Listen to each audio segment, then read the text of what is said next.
अस्सलाम वालेकुम स्टूडेंट्स। आज का जो हमारा अकाउंटिंग इक्वेशन का कल मैंने न्यूमेरिकल नंबर 1 आपको करवाया था वो आपने किया होगा। आज हम उसका न्यूमेरिकल नंबर 2 करेंगे। उसमें लिखा हुआ है हमारे सामने पेज नंबर 41 है अकाउंटिंग की बुक का फर्स्ट ईयर की accounting Icom part 1। Mister Firoz prepare the accounting equation on the base of the following. इनकी बेस पर आपने अकाउंटिंग इक्वेशन बनानी है। अब पहली एंट्री जो है वो क्या है, ये मैंने आपके सामने हेडिंग दे दी आईकॉम पार्ट 1 प्रॉब्लम नंबर 2। दूसरा सवाल हम कर रहे हैं। इसमें लिखा हुआ है, तवज्जो करेंगे, गौर करेंगे बेटा। मिस्टर फिरोज़ यानी मिस्टर फिरोज़ की ये अकाउंटिंग इक्वेशन है। Started business with goods.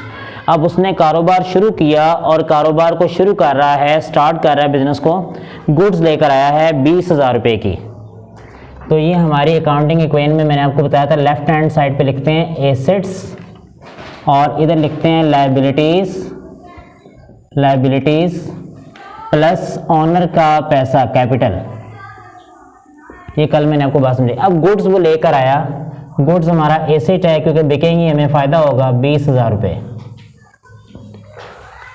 उसके बाद उसने और बिल्डिंग लेकर आया कितने की, 50,000 रुपये की बिल्डिंग। ये भी एसेट है, कारोबार का फ़ायदा देगी 50,000 की। और कैश लेकर आया 55,000 रुपये। कैश भी हमारा एसेट है 55,000।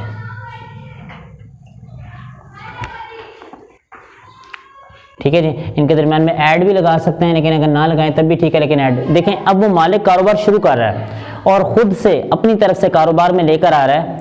गुड्स लेकर आया 20,000 रुपये की, बिल्डिंग लेकर आया 50,000 रुपये की और कैश लेकर आया 55,000 रुपये का।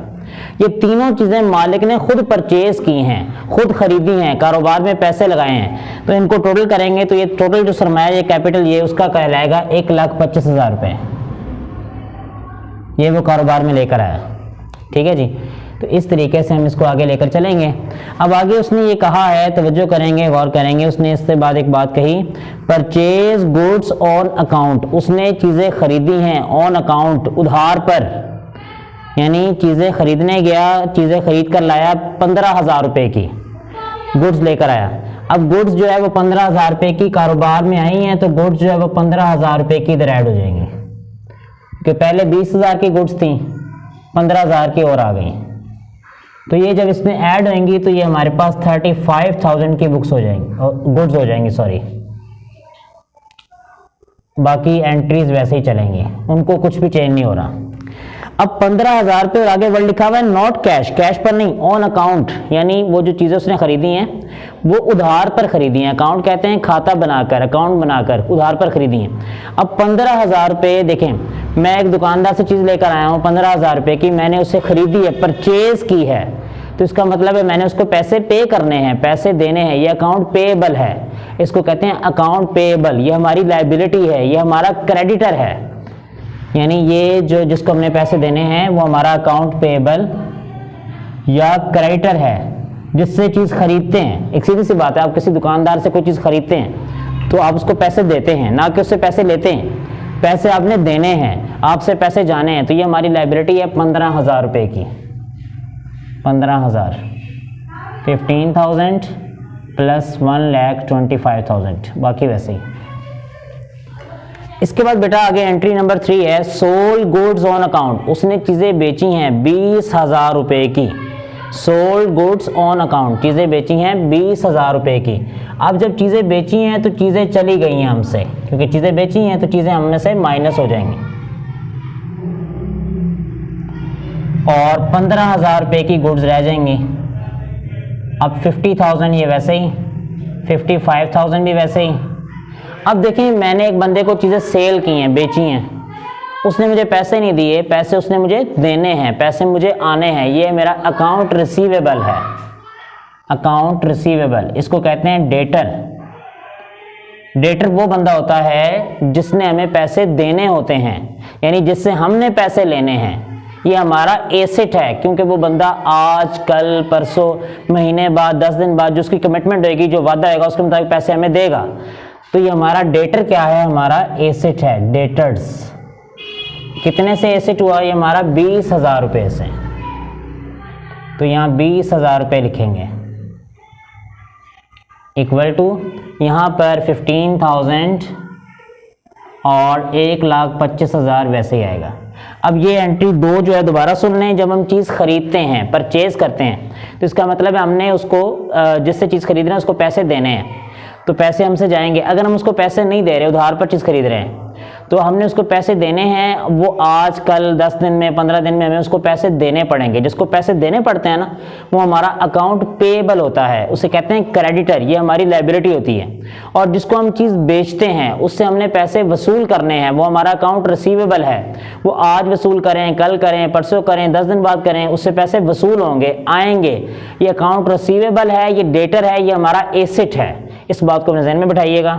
उसके बाद नेक्स्ट है बेटा, cash of ₹10,000 deposited into bank. 10,000 रुपये का कैश बैंक में जमा करवा दिया। अब कैश लेकर गया वो, तो इसका मतलब है कैश जो हमारे पास है उसमें से 10,000 रुपये वो ले गया, माइनस कर दिए।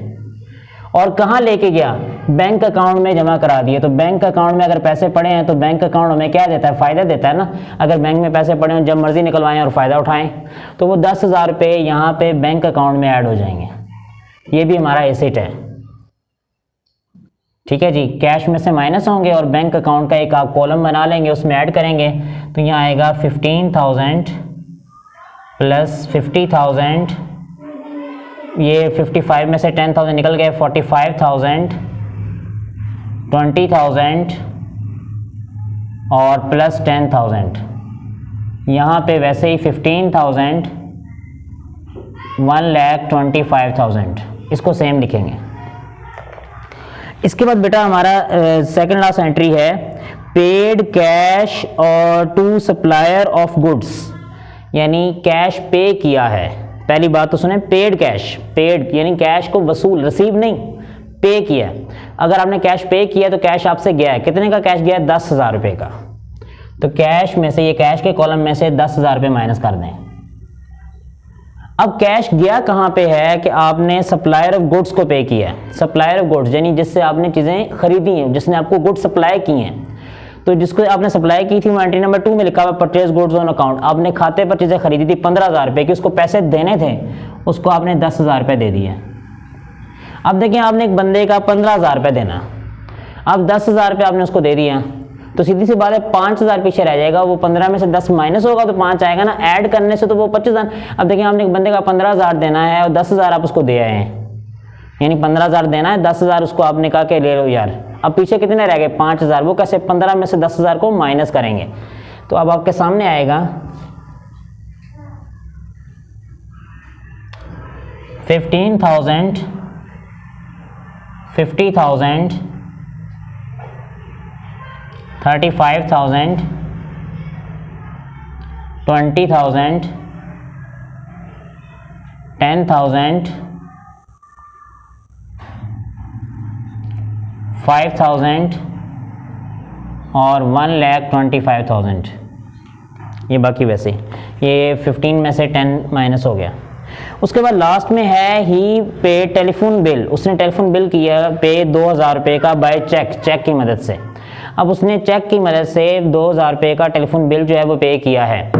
तो जब उसने टेलीफोन बिल पे किया 2,000 रुपये का, तो टेलीफोन बिल जो है वो उसका, मैंने आपको कल भी बताया था कि electricity bill, telephone bill, rent, इसके वेजेस, ऐसे खर्चे जो मालिक की जिम्मेवारी है पे करना, यानी जिन खर्चों, एक्सपेंस ऑफ बिजनेस कहलाएंगे। अब उसने टेलीफोन बिल पे किया, वो मालिक की जिम्मेदारी पे करना, वो कैपिटल में से 2,000 रुपये माइनस हो जाएंगे। और उसने कैश के ज़रिए नहीं, with the help of cheque पे किए हैं। तो चेक जो है वो बैंक अकाउंट में से पे होता है, क्योंकि देखें ना, आपने अगर चेक दिया किसी को तो वो जाके पैसे कहाँ से निकलवाएगा? आपके बैंक अकाउंट में से निकलवाएगा, नॉट कैश में से। तो बैंक अकाउंट में से 2,000 रुपये माइनस कर दें। जब माइनस करेंगे तो ये आपके सामने आएगा 15,000 प्लस 50,000 प्लस 35,000 प्लस 20,000 प्लस 8,000 और यहाँ पे 5,000। अब 1,25,000 में से अगर आप इसको 2,000 को माइनस करेंगे तो बाकी रह जाएंगे 1,23,000। इन दोनों साइडों का टोटल करेंगे, लेफ्ट हैंड साइड का और राइट हैंड साइड का टोटल जो है वो आपस में इक्वल आना चाहिए। तो इस तरीके से इसको प्रॉपर तरीके से हल करिएगा। जो कोई नई एंट्री आएगी वो मैं आपको साथ साथ समझाता रहूँगा, इसको मुकम्मल करेंगे। कोई सवाल है तो उसको कमेंट सेक्शन में पूछिएगा, इंशाल्लाह उसका आपको तसल्ली बख्श जवाब दिया जाएगा। नेक्स्ट लेक्चर तक बेटा, अल्लाह हाफिज़।